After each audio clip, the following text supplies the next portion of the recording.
சீரியல்களின் full எபிசோடுகளை Sun டிவியில் ஒளிபரப்பான உடனே எக்ஸ்க்ளூசிவாக சன் நெக்ஸ்டில் மட்டும் ஃப்ரீயா பாருங்கள். அதுக்காக நாம உயிரோட விளையாடிக்கிட்டு இருக்க முடியுமா? யாருக்கு ஜோசியத்துல நம்பிக்கை இருக்கோ இல்லையோ, எனக்கு இருக்கு. அதனால உனக்கு ஏதாவது ஆயிடுமோன்னு எனக்கு பயமா இருக்கு. ஆண்டி, தயவு செஞ்சு நீங்க தப்பா எடுத்துக்காதீங்க. ஜோசியர் சொன்ன மாதிரியே இன்னும் 15 நாளுக்குள்ள ஒரு நல்ல நாளா பார்த்து கல்யாணத்தை வச்சுக்கலாம்.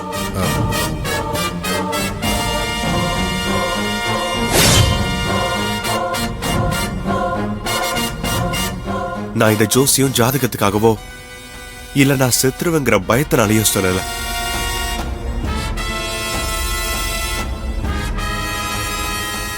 என்னையே நம்பியிருக்க கவிக்கு நான் துரோகம் பண்ண விரும்பல.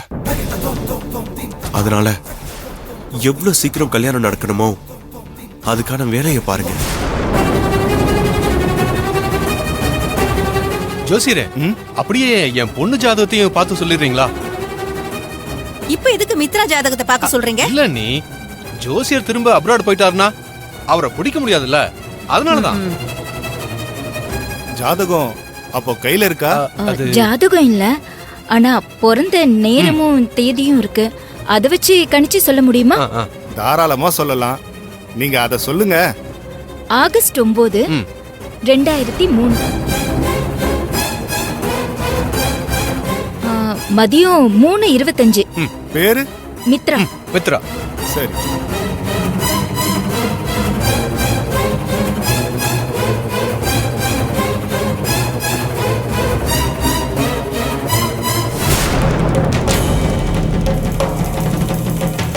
பொண்ணு ஜாதகம் பிரமாதமா இருக்கு.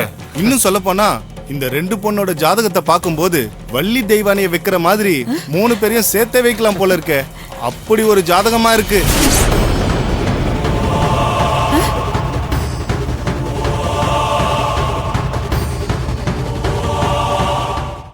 ஜோசியரே, என்ன பேசிட்டு இருக்கீங்க? அம்மா, தப்பா எடுத்துக்காதீங்க.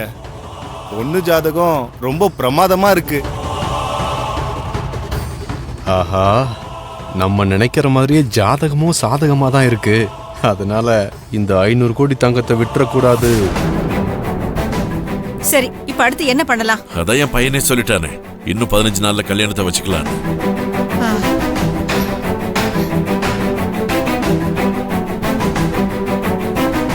அதனால இன்னும் ஒரு வாரத்துக்குள்ள சிம்பிளா ஒரு கோவில்ல வச்சு யாருக்கும் சொல்லாம கல்யாணத்தை முடிச்சிடலாம்.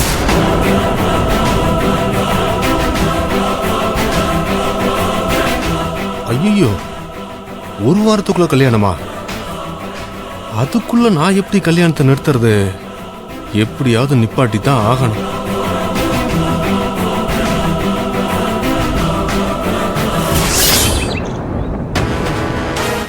அப்பா, இன்னும் ஒரு வாரத்துல அக்காவுக்கும் மகேஷ் மாமாவுக்கும் கல்யாணம்னு சொல்றாங்க.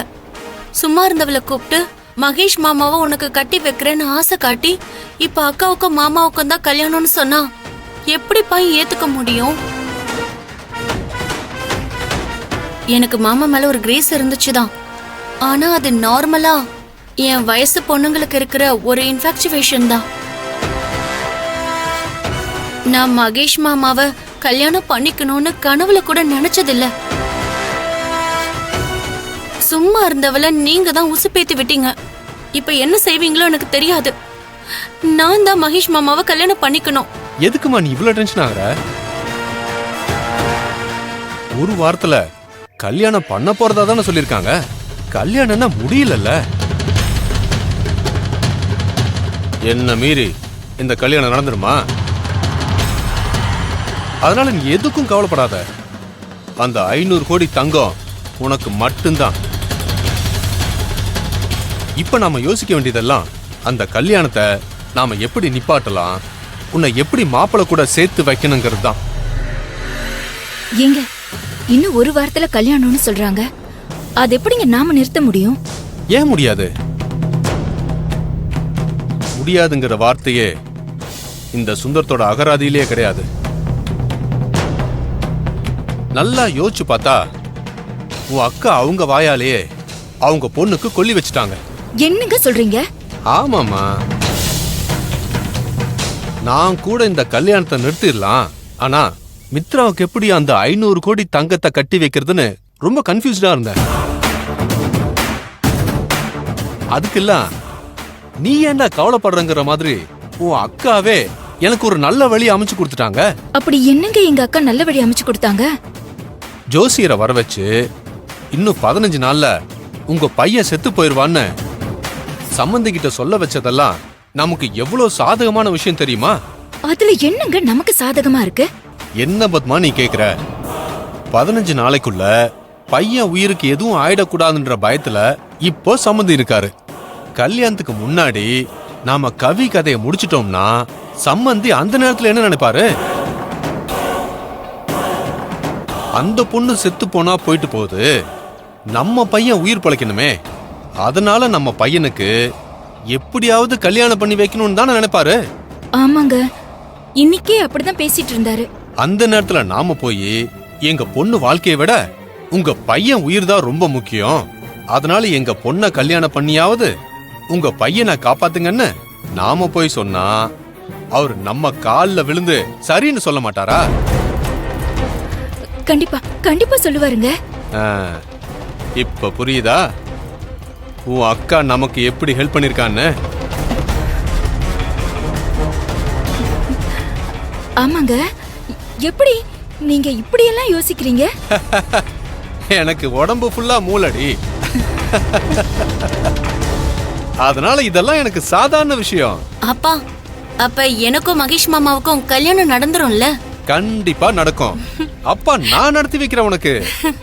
அதனால நீ எதை பத்தி யோசிச்சு கவலைப்படாம சீக்கிரமே உனக்கு பிடிச்சவரோட கல்யாணம் நடக்க போகுதுன்னு நினைச்சு ஹாப்பியா சந்தோஷமா இரு.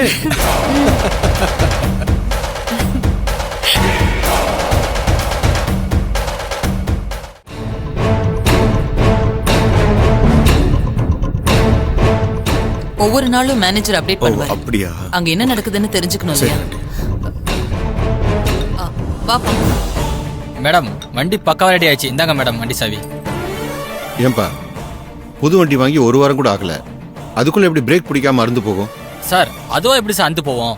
வண்டியில பிரேக் வயரை யாரா கட் பண்ணி விட்டுருக்காங்க சார்.